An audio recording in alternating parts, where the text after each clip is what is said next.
Right now on Full Custom Garage, master metalman Ian Roussel transforms a 1949 International work truck. The other times I pulled this off, there were cars. This is Big Bertha. This is heavy duty. As the build gets rolling, Ian's client takes him to a top-notch truck show. After seeing the rigs at the truck show, I knew we had to take this all the way. He's very, very ambitious, and nothing's frightening to him. It is a little frightening to me. With the project on the line, Ian's got to get down and make it happen. I don't think Bill really wanted to go full bore with this truck, but my kind of crazy is contagious.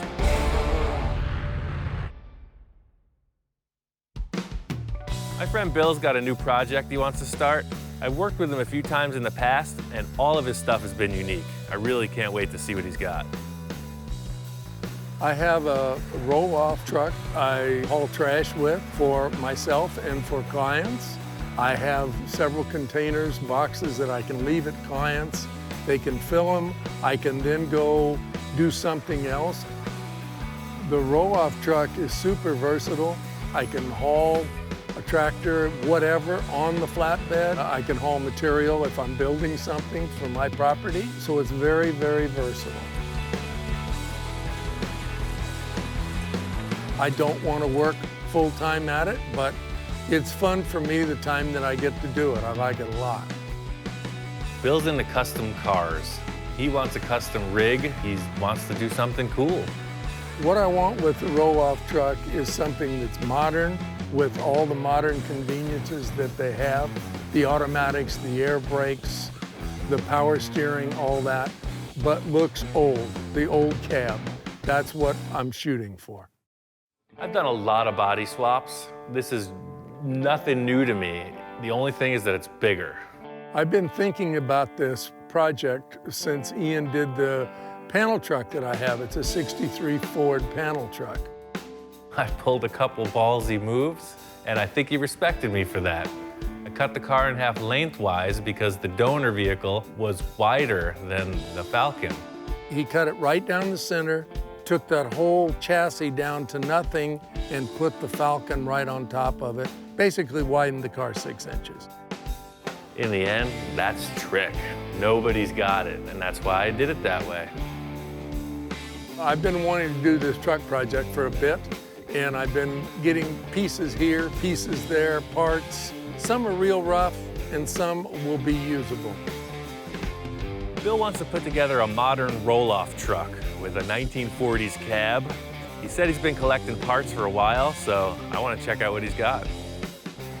He told me he had a chassis identical to this one with a good running motor in it, and he had a bunch of old trucks laying around also. He wants me to just come take a look at what he's got and make a decision to build him a cool truck. It's pretty clear that Bill's an optimist. I think that he thinks that I can do anything, and he's pretty close.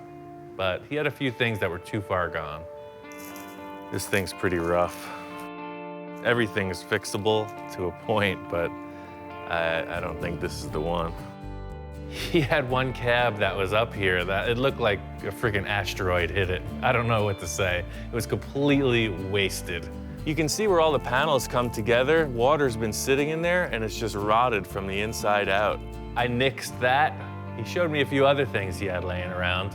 And I really think this 48 International, it's a KB8. I think this is a perfect candidate. This is the one we're using. The KB8 International that I ended up with came from Montana, and a pretty straight cab for a 1948. It reminds me very much of my childhood on the chicken farm. The first one we had was a similar body style, and I remember it well. So I'm excited about it, and I think it's gonna be cool. Got a couple dents in the roof, but there's no cancer. Only a little surface rust. Looking around, he's got this KB8. I liked it because there was no rot. Take a little hammering to get the roof back into shape, but it looks good. I think this is the one. Doors operate smoothly. Dash is there. They've usually been picked clean, but this is really sweet. It's got all the knobs, gauges. It's like super old school. It's cool. It's Pretty crazy how a truck this big would have such a tiny little cab. I mean, to have two big guys in here, you know, going to work on the farm or whatever they're doing, not much room. It's all business in here. It's got the VIN number tags. It's legit. This is a good start. Seems like it's all here. There's pieces all over the place, but they all look good. Yeah, this is a really cool Fender. I'm not familiar with the bigger international stuff in these early years. It's got some big, giant headlights, and it's in good shape. Yeah, that's what I'm talking about. No real rust, just a little weathering. I guess this is the donor chassis. He says it's in good working condition. The plus on this is it's got a low mileage, really powerful, modern turbo diesel engine with an automatic transmission. It's just too big for my shop. We'll have to do it here. The fact that we have all the parts for this makes it a lot easier. Typically I have to try to find some stuff, but it's all here, so I'm ready to get down. Everything I have done so far has been show car stuff, street car stuff. Building a cool custom truck is pretty much the same process, but the fact of this is it's got to be strong. It's got to be functional, and that's the challenge.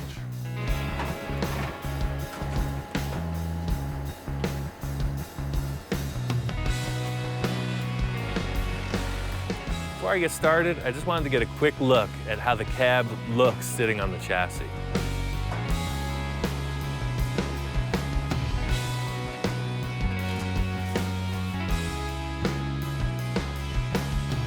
It's great to see the cab fit on the chassis.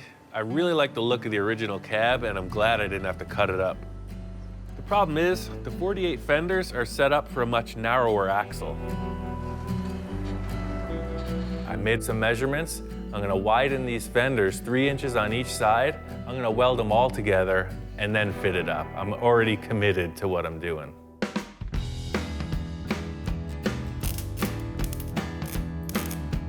We had the body off and laid it here, and in a very, very short order, he was widening the fenders, and I'm going, wow, how involved are we really gonna get? The whole deal with how this thing is being widened is really just like creating your own puzzle pieces. So I put the fenders where I wanted them and just put in this high-cut piece of sheet metal to just make it happen. It seems like a huge deal just to get these things set up, but that's only the beginning. This is all preliminary steps.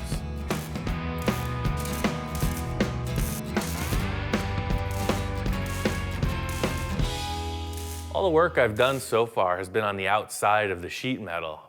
There's a lot of interior stuff, namely the engine and intercooler, radiator. They're huge.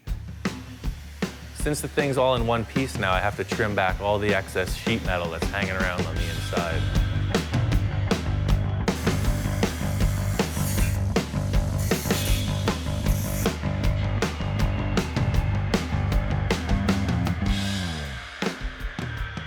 My biggest concern with this build is the sheer size of it. It's a big truck. It's like 8 feet wide. So I'm basically just gonna put it on there and we'll see how it looks.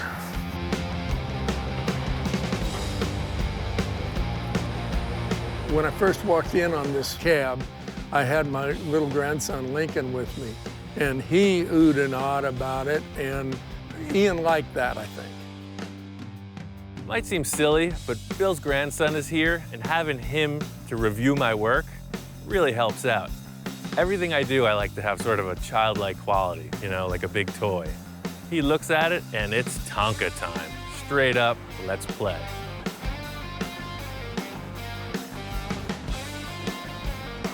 I was stoked to get the cab and the nose up on the chassis.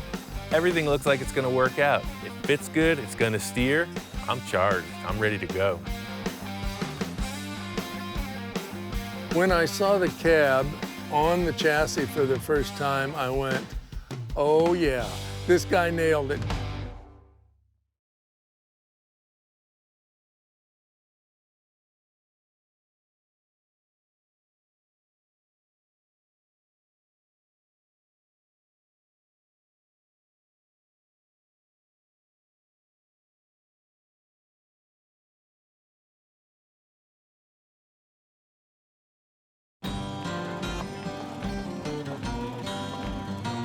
This is an old GMC. Looks like it's from the 40s.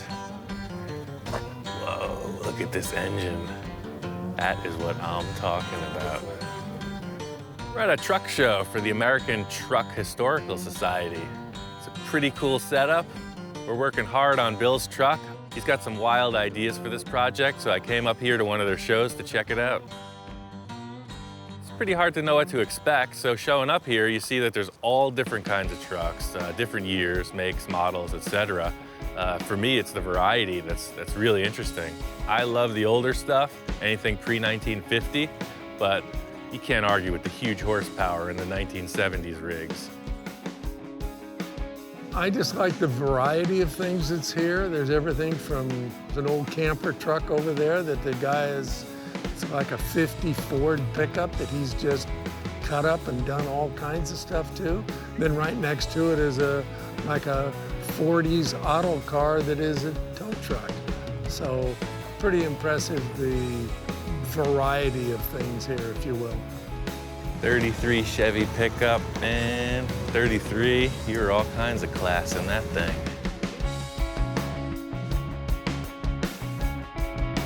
This is my pick. This is the one I'm taking home. I'm gonna get out my checkbook. This is my new shop truck.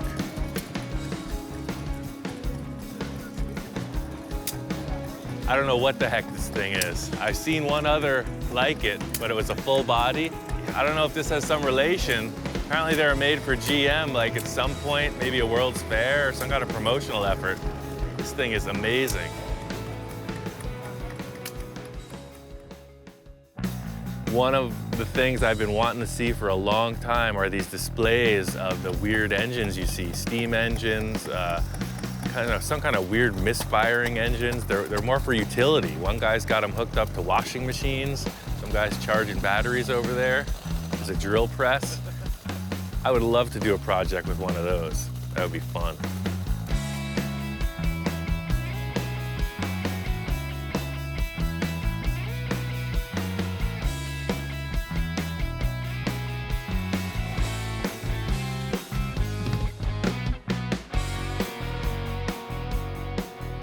I didn't need motivation to get excited about finishing my truck, but this definitely does it.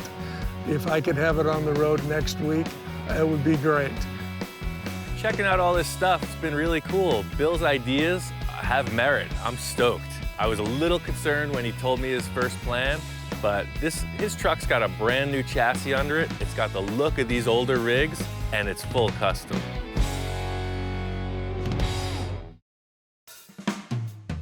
After checking out this show, it's obvious these guys take their stuff very seriously. I was thinking it might be some kind of hillbilly farm truck we were gonna make, but after seeing the level of detail on these rigs, we gotta push it all the way. I think Ian was very inspired and liked it. The problem is, in my world, these are trailer queens. They put these trucks on big trailers and bring them. I'm going, what? I want a working truck. So we get this cab set up on the chassis, and it looks bitchin'. I'm really happy with it. Bill's big concern is getting access to this engine. He really likes the idea of the old school trapdoor style hood. I think we should just go bigger. The whole plan here is the nose of the truck, the hood, the side panels, the fenders, the bumper, the lights, the kitchen sink. The whole deal slides forward and gets out of your way. You want to check the oil? There's nothing stopping you. I helped out on a build of a really cool truck, showed Bill a bunch of pictures of it, and I think we could use the same formula for this, just upsize everything. We need to get this so that it's a sliding mechanism. I'm thinking like trailer hitch stock. It's like, see how you got these two square telescopic tubes? Oh. If we just had some generic material. You know, I have some tube down there on the pipe rack that I want you to take a look at that might work for that. I think trailer hitch stock will be perfect. I thought I had all the parts for this build, but we didn't expect to make a tilt sliding nose. Bill's got a lot of stuff laying around here, so we're just gonna see if he's got what it takes. It looks like he's got a bunch of trailer hitch stock laying up here. So this should work for the slider. He's got more than enough. I want to make this nose slide forward and pivot. I think the trailer hitch stock will be the perfect thing to make this work. That's the stuff, man. So my idea for the sliding tilt nose, I got this trailer hitch receiver stock, and he has the interior section for that. See, it's different than the standard stuff because it's got rounded edges. So it slides on there pretty nice. I thought I'd take the rust off, but that seems like it acts as sort of a bearing. So this will be incorporated to the truck frame, 2 of them parallel, and then I'll cut 2 sections of this off, and the whole nose will slide forward, and then there'll be pivots here. So it slides off of the front of the truck and then pivots up. It's a telescopic square steel tube. It's super strong. I have a feeling it's gonna work out perfect.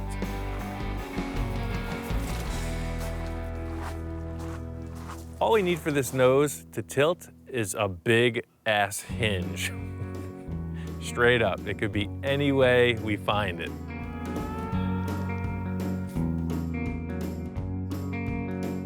I have a box of hinges here of different applications of different things we've done. The fact that these things need to be strong is critical. There's gonna be so much leverage. I can't even calculate how much leverage this nose is gonna put on the hinge pin. Well, this style would work, because these have a very strong center pin. See, all these are just little stamped things, but something like this would be perfect. Like a weldable hinge. I have the idea that gate hinges are pretty cool because they have little Zerk fittings, you can grease them, there's a ball bearing in there, but if it comes down to it, a couple pieces of pipe will work too. Something like that. These are these small ones again. These will totally work. They got little Zerk fittings. Yeah, those yeah, these are totally perfect. They got a little ball bearing in there to help support it. I've done a bunch of tilt hoods on cars. I haven't used any hinges this strong, so all I could say is let's give it a try. What could possibly go wrong? After Ian got all the parts together to do the tilt, I get it now. It came through and I understand what he's trying to do. He showed me another truck that he had tilted, but again, this is just a work truck, not a show truck.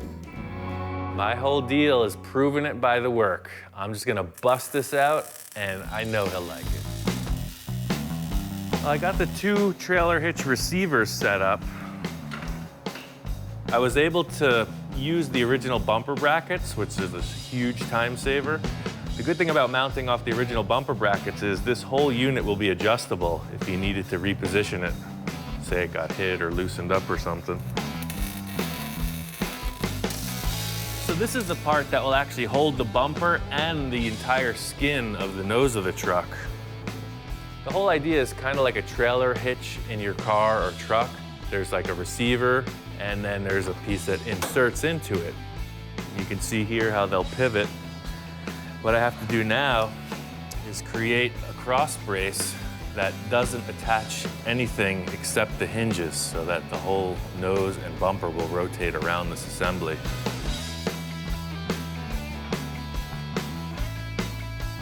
I have to widen this bumper no matter what. Bill's got a cool old license plate he wants to use, and I got an idea on how to incorporate a special frame into the front bumper. I guess the challenge is to find a piece that is strong enough to support the weight of the whole nose of the truck. The bumper's 8 inches from top to bottom, so if there was like a C-channel, 8 inches, we could kind of French the license plate and be super strong. You got 6-inch channel, which would fit, but, well, that won't even fit. Huh. I'd say that looks like a license plate frame. I'll just cut the rear legs off of this I-beam, and then we have a surround. That's plenty strong. Some kind of piece of an old tractor. Recycle. The whole thing about using this big chunk of steel, for me, is the strength. This is the center of the entire mounting point of the nose. I know that I can make this thing work. The main feature is that it needs to be strong. The license plate happens to fit, and I think it's gonna work.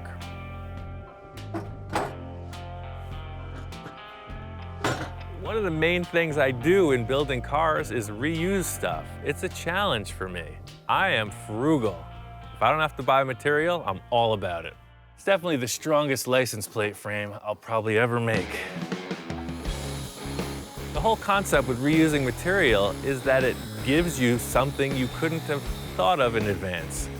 That's my trip, man. That's what I like to do. Find something and make it work. This is gonna be a recessed shape for the license plate to hang out in. The bumper is convex, it's curved on the front. The lip is about the same as this, about 2 inches, but then it curls forward. So I just left a lot of extra material out here, so I can just put each side of the bumper welded in here, and it'll be real strong.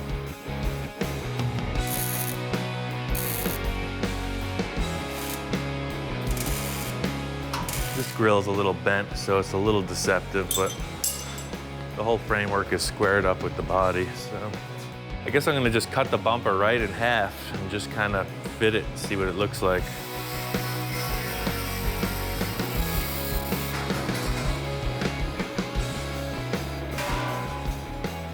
I want these guys to be an even left and a right, so I'm actually gonna just bolt them together through the holes, and I'll make scribe across so that the left and the right sides are equal. I'm just gonna tack this on. I'm gonna use this line as the top edge and make it parallel with that.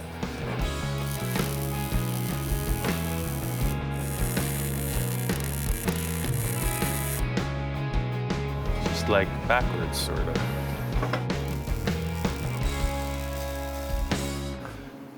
That's the straightest crooked bumper I've ever seen. I'll take it.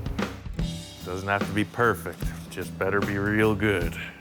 It's a pretty cool idea because there was never a bumper this wide. None of those trucks had a French license plate. Nobody's got it like this. The whole thing is it's super subtle. It's like I'm all grown up. Today I brought the license plate down and he had, as he calls it, Frenched it into the bumper and fit perfect, looks perfect, is perfect. So some of my apprehension is going away. Yeah, I like your license plate. Yeah, it worked out pretty good. Custom license plate. So the, the bumper's still kind of banged up, but you could body work it. We'll clean it up a little bit, yeah. No, I think it looks great, man. Ooh, a lot of work, yeah. I don't think Bill really wanted to go full bore with this truck, but my kind of crazy is contagious. After Bill saw that tilt bumper, he was all about it. All right, this is more like it. Usually I'm laying on the ground underneath stuff, and I feel a little more in my element. So all I'm gonna do here is we still have the hinge that's just floating. The big structure in the center is something I'm gonna tie into. Just gonna find some kind of a bar. Maybe I'll use the 2-inch stock we have, and I'll just weld it on, cut those braces away, and it should pivot. It's a pretty badass saw.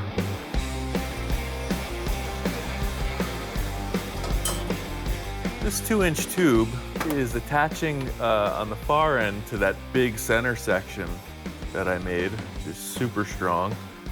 And it's gonna come across, hit the tab on this hinge, and also hit the bumper itself. So it'll be like a 3-point bracket hidden inside. Puts a little more strength in the whole assembly because even though you can't see it because everything's squared, there's a lot of triangulation in here. It helps with moving forward and backwards and up and down.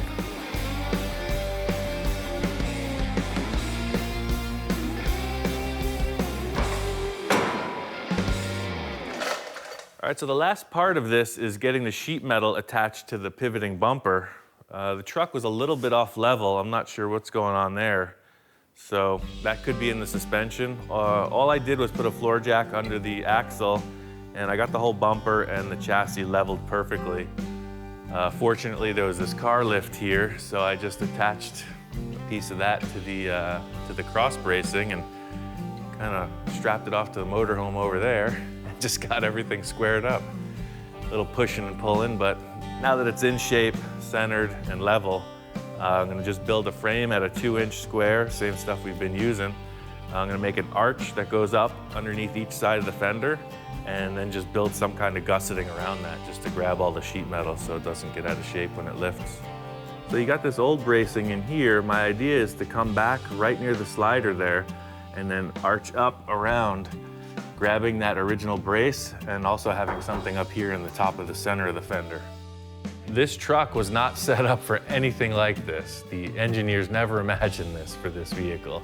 So I'm just building like a whole new front of the frame, basically. It's a bunch of jigging up and making sure everything's square, and then attaching it to the chassis so that it's strong and in line.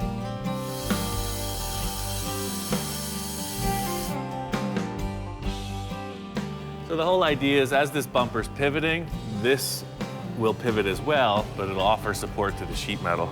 So I'm gonna do that on both sides, and then I'll follow up with those arch shapes.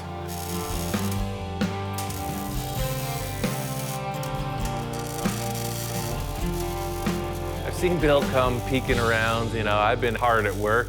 I think he's a little skeptical, but that only fuels the fire. That's making me want to make this happen.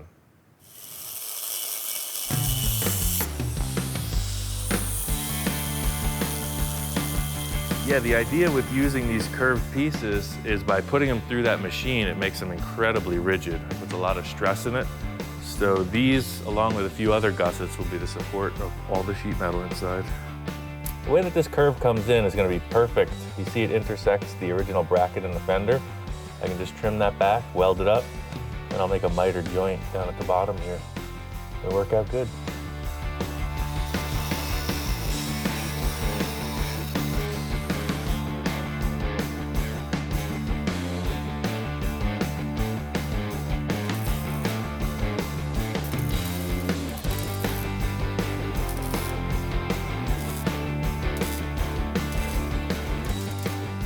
Once I built this subframe with the sliders and all the armature to hold it, it was freaking heavy. It's gotta be incredibly strong. It's gonna have a huge amount of weight. The other times I pulled this off, there were cars. You could just grab it by hand and slide it. This is Big Bertha. It's just heavy duty. Once I got the under structure in place, I had to move on to the gravel pan. It was the last thing I needed to do to see if my idea was gonna work. The original truck has like this splash pan, gravel pan, whatever you want to call it. It's like a trim sheet metal that goes between the bumper and the fenders. All right, so I'm gonna try to splice these pans in. The dimensions from the fender to the bumper are a little bit different. And there's no real reason to use these except that I like the little design. It makes it look a little more old-fashioned. The frame spot doesn't really match up as it did in the other one. I'm probably just gonna cut them in half and piece together what I can. It would have been 10 times easier to just take a piece of steel and fill in the area where the gravel pan is. It's little things like this gravel pan modification that are my signature. See, this got split in half before it was all taken apart, so this guy will just weld right up to the grill like that. I'll lap it onto the bumper, steam it in, cut it right through there, move it over. This little bump doesn't line up with the frame, so I'll probably just make a new shape to cover the frame that'll sort of represent what was there. Right, so we're gonna cut her up, weld her in, get her done.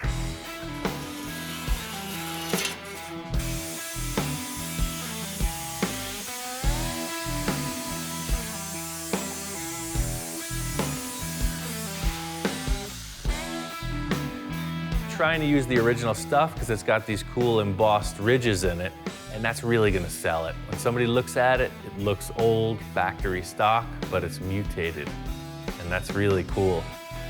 There's a lot of work in getting this to fit, but it's worth it in the end, I know it.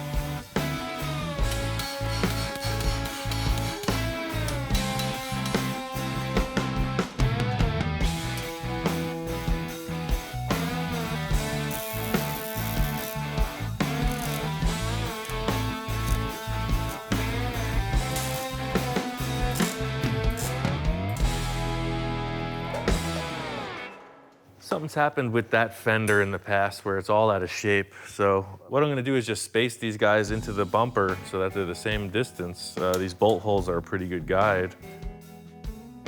I was able to pretty much just grab the fender and yank it, and it's about 1/4 inch off, so I'm just gonna put a little pull on it. I'll put a temporary brace, weld the pan in, and it matches.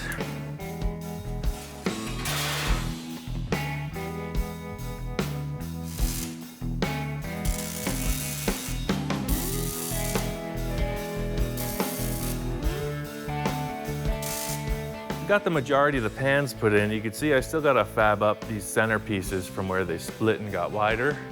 But before I go any further, I just wanna verify that this is all gonna work. As soon as I got the majority of the gravel pan fabbed in, I just needed to see this thing tilt.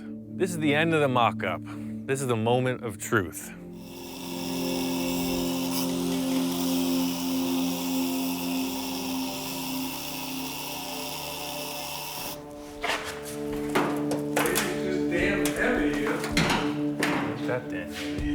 Par for the course. All of this work, I finally get the thing ready to tilt, and it's stuck.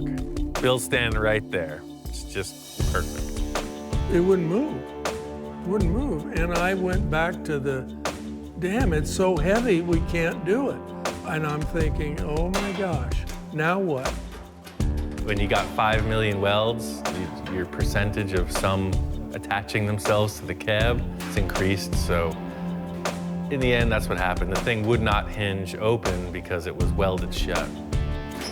Like that. And it'll pivot up. Like that.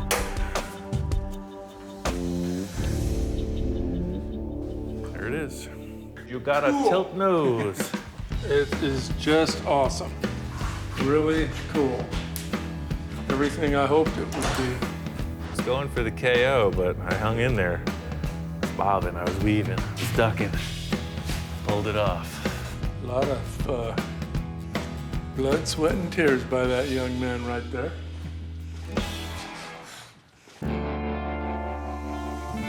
Once I got the hood tilt understructure and gravel pan in, I went on to the hydraulics. It's a pretty trick.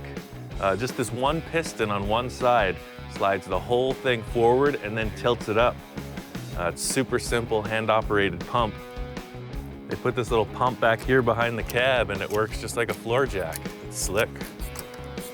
The great thing about this design is it doesn't rely on the truck engine to operate. It's totally manual. The truck breaks down, you can still open the hood. We talked about maybe motorizing this, but if the truck breaks down, you got no power, how do you open it? So he came up with this hand pump. It's pretty cool. And that's it stays open. It's pretty wild. Once we got this hydraulic pump in place, it operates smoothly. It works great. It took a little doing, but Bill's convinced. It works and it looks bitchin'. I'm just gonna disassemble the whole cab and take it off of the chassis. It's ready for bodywork, so I guess I'll just unbolt everything and catch up once it's in the bodywork. I wasn't looking forward to bodywork or paint on this, but just seeing Bill so excited, I knew it had to get done.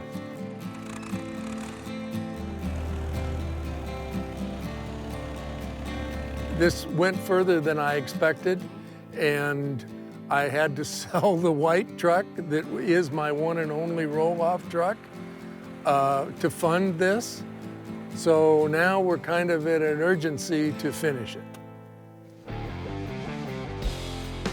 Trying to get this thing as clean as possible. We really bondoed out almost the whole body. The roof was in horrible condition. And then we went in and sanded everything inside and out, wire wheeled it. So I'm just gonna wipe off the last bit of the dust and primer it.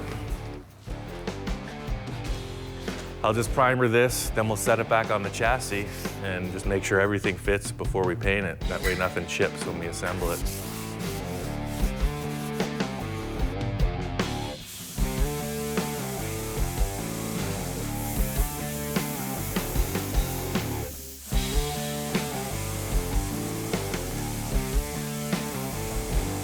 The whole idea with test fitting the body is to make sure that the procedure works, namely getting the thing up in the air with the forklift without screwing it up, and we wanted to check that the intercooler wasn't in the way of the nose when it's shut on the body, and all the gaps were good. Once it's painted, you really can't modify anything, so it's important to test fit everything.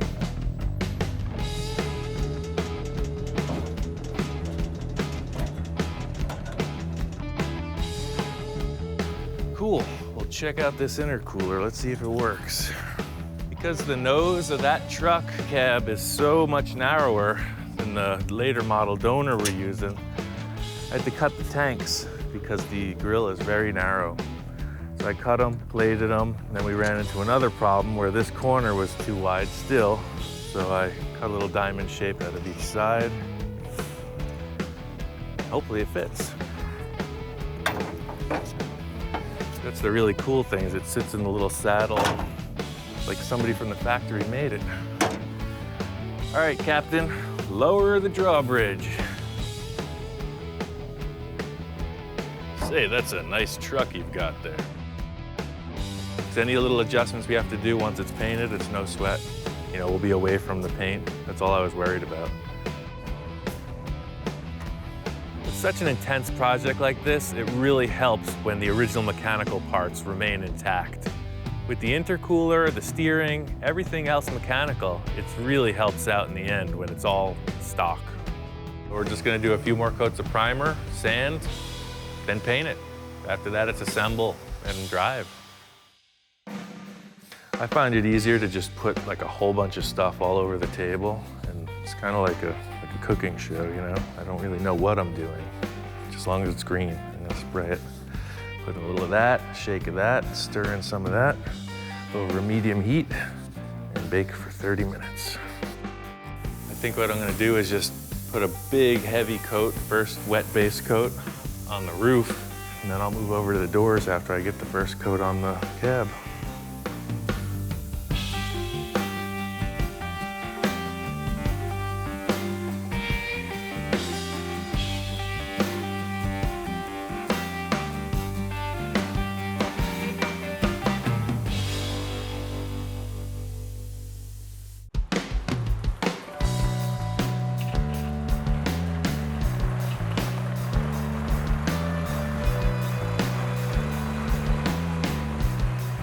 Got this thing painted, assembled. This truck is clean. I mean, it's really badass. I wish I could drive it. The cool factor is that it's super subtle. The few people who've seen it are just blown away. Just because it looks like a stock truck. I mean, it's hard to tell. And you do the special hood and you show them what's going on. And it's cool. I can't wait to take this thing to a show. The thing I like most about it is the front view. Obviously, we know the fenders are widened, but you don't think that when you look at it. You just think, what a freaking big truck. There's not one thing I would change on this truck. I love everything about it. A lot of that is due to Ian and his persistence and his fabrication.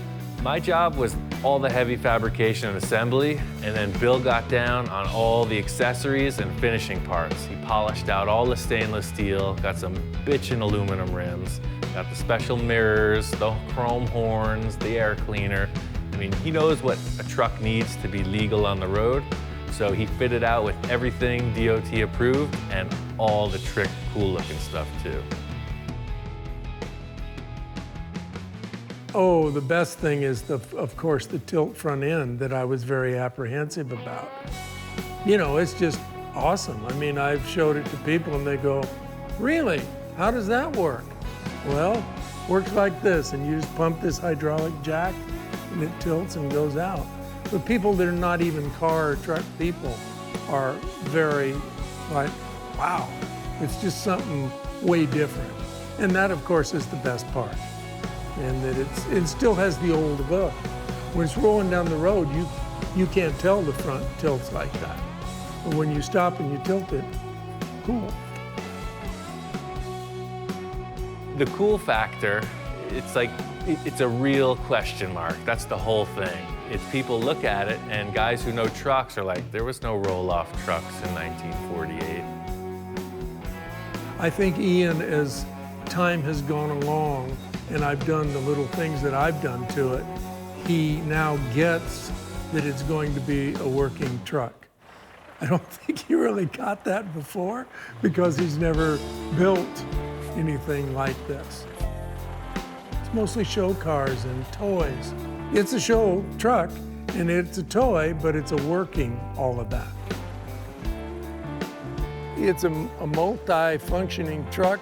It'll function as a flatbed truck, a dump truck, a van, does everything. And that is the beauty of that truck.